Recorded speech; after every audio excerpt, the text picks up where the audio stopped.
Nerds. Today I'm presenting to you a supersized review of these figures from Andor Season 1. I wanted to do this review just to kind of catch up on where I'm at so far with my Star Wars Black Series collection and dipping into the Andor universe a little bit, and in the spirit of May the 4th, which is a common notable day in Star Wars fandom. If you know Star Wars, you know the pun. Anyways, this is my collection so far from Andor Season 1, except for Luthen Rael. I already did a review of him. If you haven't seen it, go check it out. There's a really funny intro for that one. And basically, yeah, I just wanted to catch up with what I have for Season 1 so far. Plus, I did finally finalize my Star Wars rating system, and it is a one-of-a-kind rating system. Probably never going to see anything quite like it in a toy review on YouTube. I can pretty much guarantee you that. Hang on for that. I'm doing one of those for each one of these figures, so be sure to hang on and check that out. It's a pretty cool rating system, definitely worth a look. As far as these figures, on theme, I don't know what you might call this. This is a little bit of an odd mix. You got guy and dolls, I guess, or chicks with data pads, or, you know, revolutionaries and nerds. I don't know. It's, you know, whatever you want to call it. But this is what's here to review today, and whatever you want to call this, let's just jump right into it. So we're going to go through these one at a time.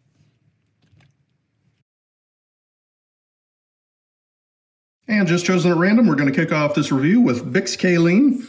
And she's Andor's friend in Season 1 of Andor. So basically, the way this character is introduced in the first season is she's essentially a point of contact for Luthen Rael. She's the connection to introduce Luthen to Andor. She's basically contacted him to see if maybe he's interested in buying a piece of Imperial hardware that Andor has stolen, and that is how those two connect. Now, as far as the character sculpt, it is really nicely detailed. Beautiful texture and styling all the way around, all the way up from these knee-high boots. You know, you got some great texture on there. It's overcoat. I love that they sculpted in this detail with this belt with these little tools painted in and all that. Got beautiful cloth texturing. I mean, you can get in there and it's some really fine detail. It's just a beautifully sculpted figure all the way around. Love what they did with the hair. I mean, it's a perfect look for this figure. It does not impede the head mobility really at all. And she's got a little data pad. Now, what I do not remember in the first season is whether she actually uses this thing. She uses some gadgets inside of like a hidden spot inside of a conning tower or something like that. So that's like her little hidden radio so that she can communicate with Luthen kind of on the sly.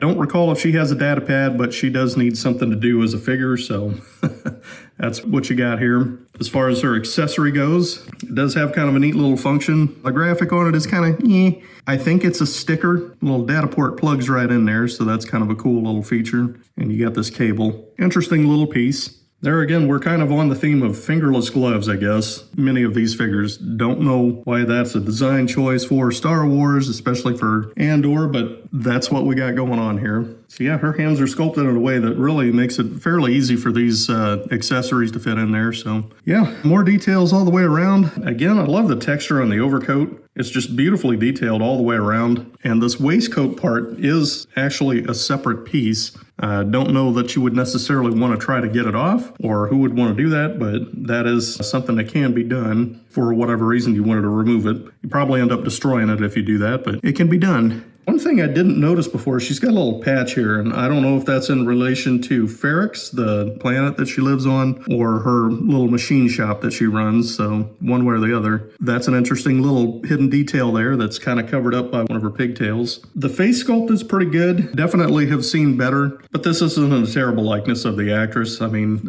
it's not too bad. From what I've seen with Star Wars Black Series, though, they could definitely improve on this. But to be realistic about it, this is hand over fist better than what Star Wars Black Series had produced in the earlier days. They had apparently switched to a new printing technique, and that has dramatically improved quality and the look of their face sculpts. But as far as articulation goes, now one problem that you often have with a figure like this that has a sculpted plastic coat or trench coat or something like that is their mobility is going to be inherently limited.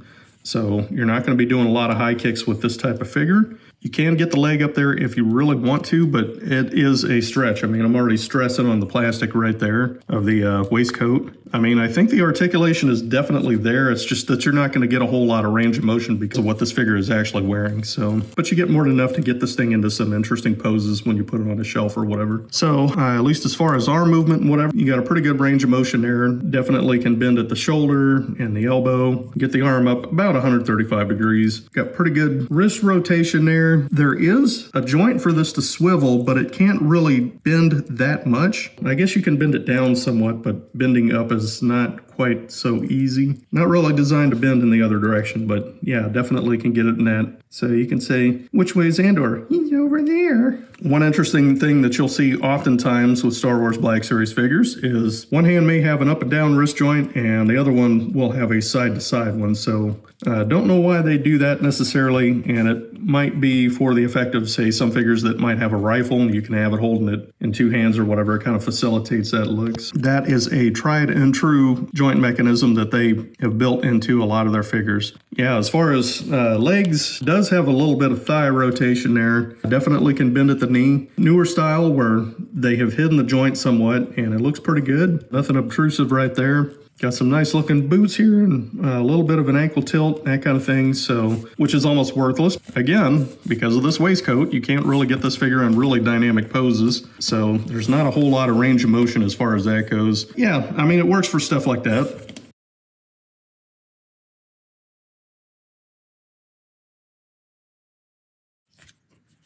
And one thing I will also say is there is a pretty good range of motion between the torso and the head, so you can swing it around quite a bit. Almost got kind of a ball socket thing going on with the waist. Head can tilt up pretty well. And it does have kind of one of those double neck articulation things, so you can get the head down quite a bit. She could definitely be looking down at her data pad. We're going to move on with the figure rating. So as far as rating this character, this is a rating system of 5 categories with 5 points each, and it's up to 25 points. 0 to 5 points, of course, in each category. As far as details, I would say this figure is about as good as you could get. The face sculpt isn't 100%, and it's a little bit questionable about whether she's actually using that data pad and whatnot in the TV show or not. But they had to give her something to justify the figure, so I would say that's really well done. Articulation is really good. This figure is not missing anything as far as what it needs to do for the type of figure that it is. It actually has more articulation than what it needs to do for this figure type. But that's definitely hindered by the nature of what this figure needed for its accuracy, namely that waistcoat, which does impede Bix's leg mobility by a fair amount. As far as accessories, I would say to a degree, some of this is sort of made up to justify the character as a figure. The data pad accessory is pretty cool. I think it's one of a kind. I don't think you see this in any other Star Wars Black Series figure. I would count the waistcoat as an accessory, and I mean, you know, the sculpting on it is pretty fantastic. As far as the quality of the figure, I would say it's about as good as you're going to get for a Star Wars Black Series figure with some minor shortcomings, and those are fairly minor. As far as the accuracy of the figure, it's pretty spot on for the character in the show, with some minor exceptions, of course. The face sculpt, again, is not 100% there, but it's a pretty decent likeness of the actress for the most part. And there again, the data pad accessories are a little bit questionable as far as what's actually being used in the show. And I could be totally wrong about that, but I don't remember seeing her carrying that stuff around at any point in the show. She does plug stuff in when she's inside that conning tower, but that's about it. Anyways, the total we're looking at for this figure rating is 17 out of 25. And that's my review and rating of Bix Caleen. Moving on in continuity with the Chicks with Data Pads theme here, we have Dedra Meero. This is an Imperial Service Bureau officer from Season 1. She is a main force in tracking down Andor and the shenanigans that are happening outside of the core of the galaxy. So first thing I would say for this character is the sculpting is really good. You know, they have a tendency with Star Wars figures, especially with Imperial officers, to reuse a lot of parts for Imperial officers. You'll see a lot of the commonality. I mean, even with characters like Director Krennic, you know, like the standard, I can't remember the name of it, but the Imperial officer figure that appears on Ferrix in Andor Season 1 share a lot of parts. So I do feel like with Andor, at least, they did go the extra mile to give some uniqueness to many of these characters to justify having them as a figure. And all in all, it's a pretty darn good likeness of this actress, Miss Frowny Face, and that really comes off in her character. Our character is a very severe, a very stern woman, and she's a damn serious bureaucrat.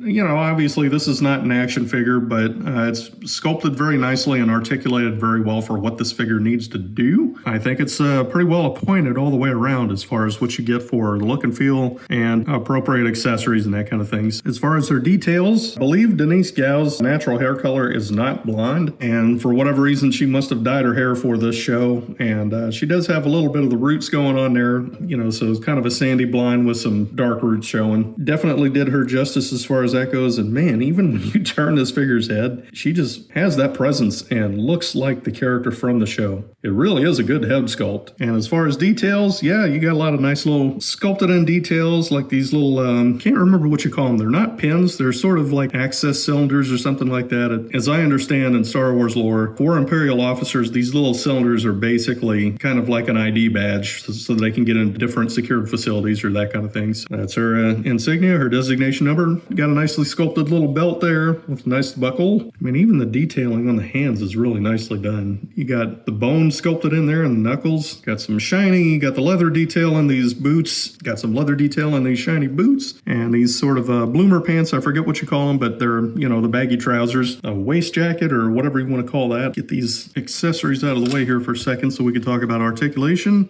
Moving on with that, yeah, you got a very nice range of head movement there. Got a little bit of a double neck joint going on there. Can turn actually two different ways, I guess. So you can turn the head and you can turn the neck also, which is an interesting, you know, side effect of that type of joint. So you can give you a quizzical look.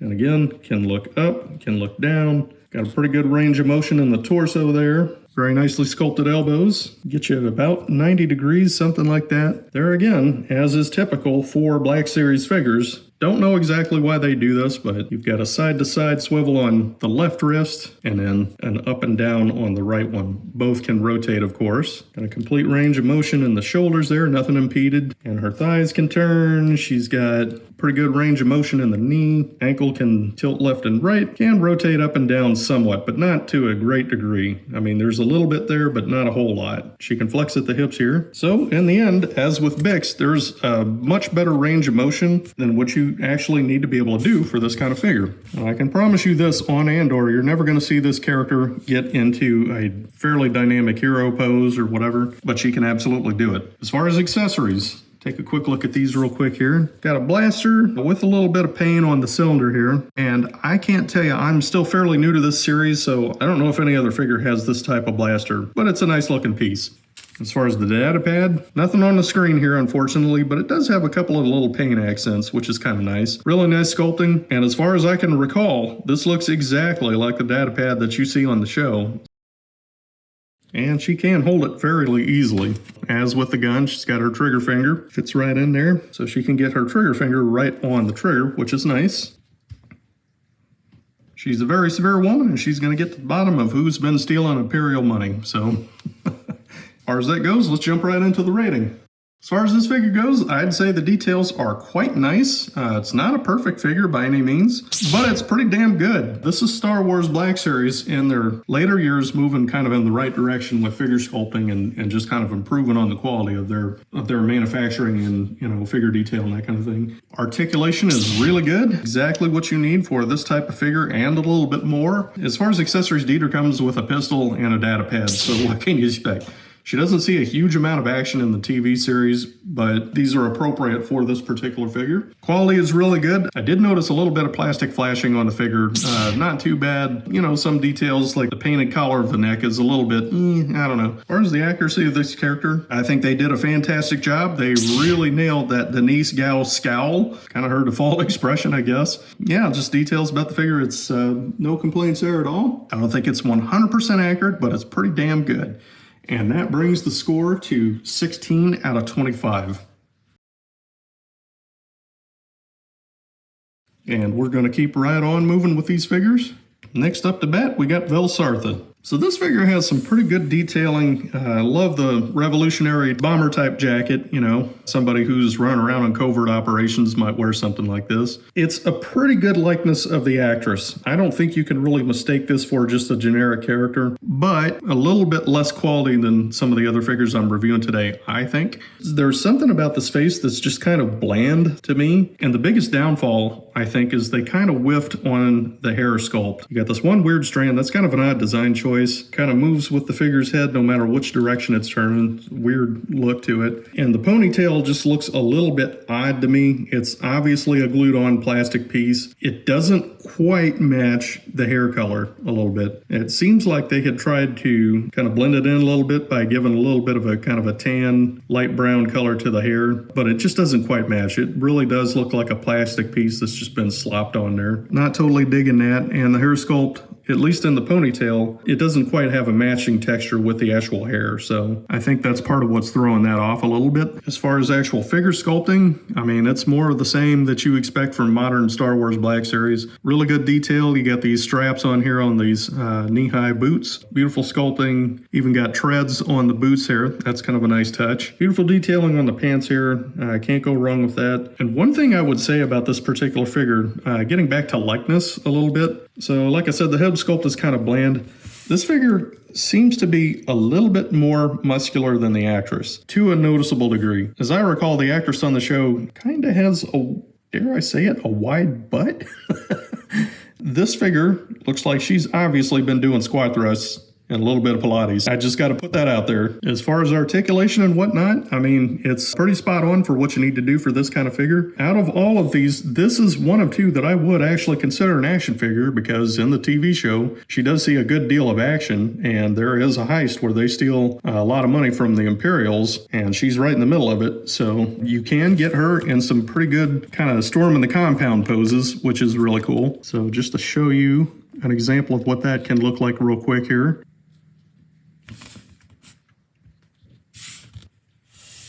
That's pretty cool. The thing I would say about this figure, though, as is often the case with a figure that has a rifle, is you typically want to have it in a two-handed pose, and she could definitely do that. And there again, this is where the alternate wrist swivel comes in handy, because you're going to need this up and down motion on this particular wrist. And there you go. Definitely that pose is somebody who's confronting an Imperial officer and saying, just do what you're told or people are going to die.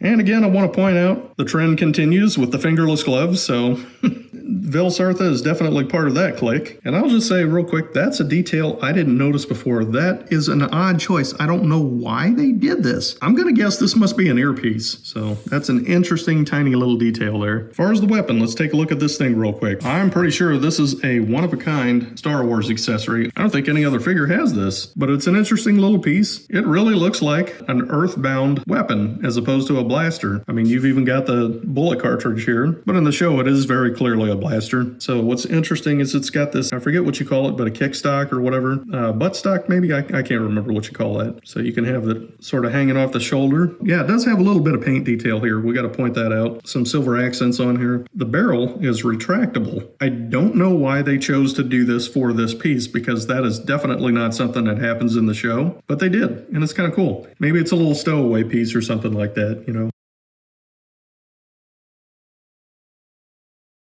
All right, so yeah, you can kind of get it butted up against her shoulder, which is kind of a cool look. So there is some utility for that extra little articulated piece there. Kind of interesting. But moving on, we are going to get this figure rated.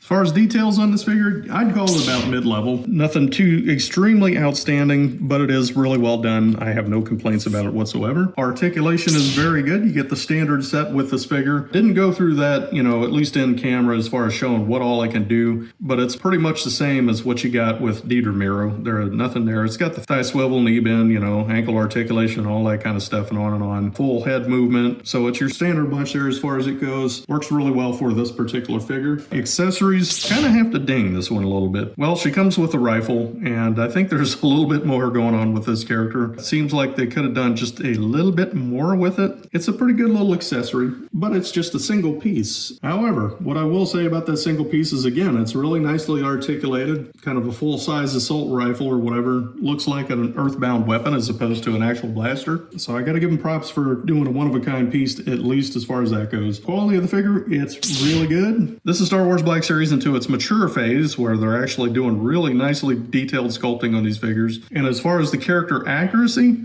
well, the face sculpt is kind of bland, not 100% like the actress, and it's bordering on what you might term as a generic Star Wars figure. as opposed to based on an actual actor or a character or whatever. So, and I gotta admit that the hair sculpt does bother me a little bit. It's just that ponytail. It looks a little bit odd and less detailed than the actual hair that it's tied to or glued to, really. So I'm gonna give this figure 14 out of 25.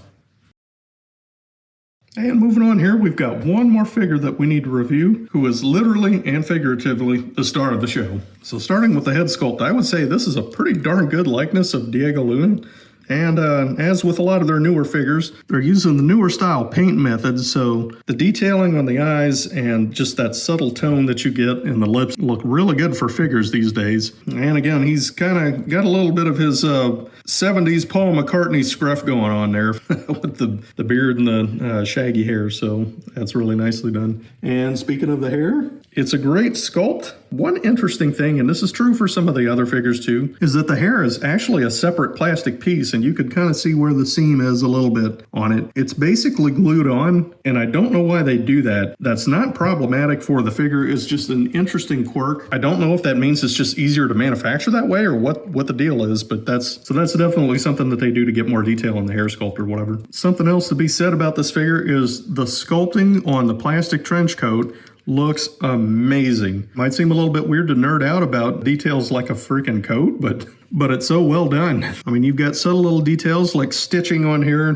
these little pockets and that kind of thing. It does have a subtle two-tone effect, so there's some reddish brown and then some neutral brown or whatever. Yeah, some nice sculpting in here. You've got basically an implied hood on here. Got buckles on the sides of this. This is a one-of-a-kind piece for sure. And as is often the case with figures who have, plastic instead of cloth, the sleeves are actually the arms of the figures. And especially in the case of this figure, it's blended in completely seamlessly. I mean, you can't tell what's what at a glance. Color is completely spot on. Whatever design choices they made and manufacturing processes they had to do to get these to match up absolutely work completely flawlessly as far as I'm concerned. So yeah, so there's also some nice detailing on a shirt, got some nice paint applications and whatever. Actually got 4 layers on here.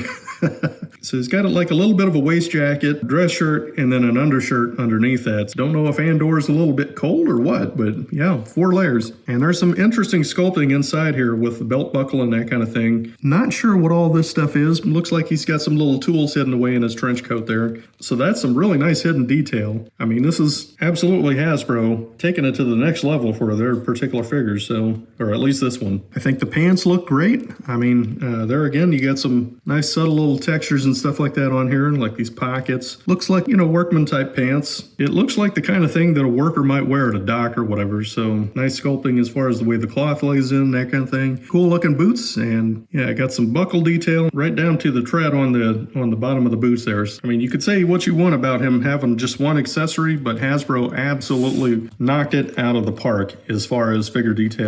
This is really one of the better figure sculpts that I have seen in the Star Wars Black Series, just for the level of subtle detail that they put into this specific figure. So let's take a look at his one accessory, and that accessory is his iconic revolver. Now, this is a one-of-a-kind piece in Star Wars lore. No other figure has anything quite like this particular gun. Yeah, it's a really interesting piece on the show. It has a physical revolver. Listen, I suppose there's just like at least 2 cartridges, or whatever you want to call that, energy cartridges that go into the blaster. You'll see it once or twice within Andor Season 1. You'll actually see this cylinder rotate around or whatever, so pretty cool detail. Got a little bit of a paint application on the grip there. Being that this is just the single accessory that this thing came with, I kind of feel like they should have put a little bit more into it as far as paint applications. Could have painted this up a little bit more because it is a separate color if I remember right on the show. For the most part, it's just a single molded black plastic piece. So at least as far as this accessory, I kind of feel like they cheaped out just a little bit. As far as his articulation, you definitely get the full range of motion with this character. Perfect set of head movement there, can tilt up and down. Got kind of a double neck joint there. Really don't feel like there's any restriction in his range of motion as far as that goes. Got full range of motion on the arms, that kind of thing. Elbow bend can go slightly above 90 degrees. There again, common theme that we're seeing with Star Wars Black Series figures is up and down wrist rotation on the one hand and then side by side on the other one. Can rotate at the thigh there,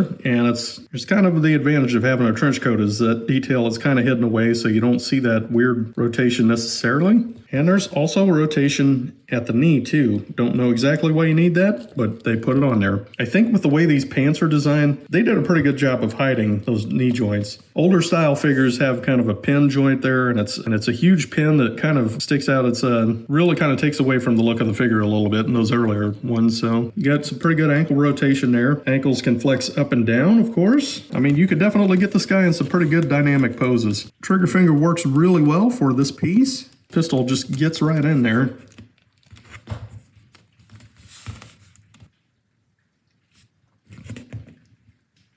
Very nicely done. And it's time to give this guy a rating. As far as this figure goes, I would say the detailing on it is perfect. There's nothing about it that I would look at and say, this is missing a little bit or whatever. They really went to bat on this particular Andor figure. Articulation is excellent. There's very little that you can't do with it. And again, as with more modern Star Wars Black Series figures, it's a little bit above and beyond what you actually need to do for this particular figure. The accessories, a little bit lacking. He comes with his iconic revolver, and that's about it. I do consider custom sculpted pieces like trench coat as part of the accessory pack though, so that definitely factors into how I rate these things. Quality of this figure is very good. Got no complaints. It's easy to pose. You could do whatever you need to with this figure for sure. There's nothing about this that's janky or low quality or whatever. As far as the character accuracy, yeah, I gotta give him props on that. The only detail that I do have a minor complaint about is really going to be, again, the pistol. I feel like for such an iconic piece, they probably should have put a little more into it, especially since it's the only thing that he actually comes with that he can hold or whatever. All in all, this figure is definitely accurate to the character in the show. Again, I think it's lacking in accessories, but to be realistic, what else could they have given him? So all in all, for the grand total, I'm going to give this guy 19 out of 25. It's a really well done figure. I mean, if you're into Andor at all, this is definitely one to get. So closing out this review, go ahead and get the group together. This is everyone that we have today. What the heck, we'll sneak in Luthen in there. He's kind of the spy master that started this whole thing and has all of these characters in here involved in his scheme and his plot in one way or the others. Anyways, that's what I have today for this figure review. Let me know what you think about the new rating system. Always love to hear comments. Please leave a like if you enjoyed this video, and we will definitely catch you in another review as soon as we can. I've got a lot more Black Series figures to look at, so stay tuned. We'll catch you later, and may the 4th be with you.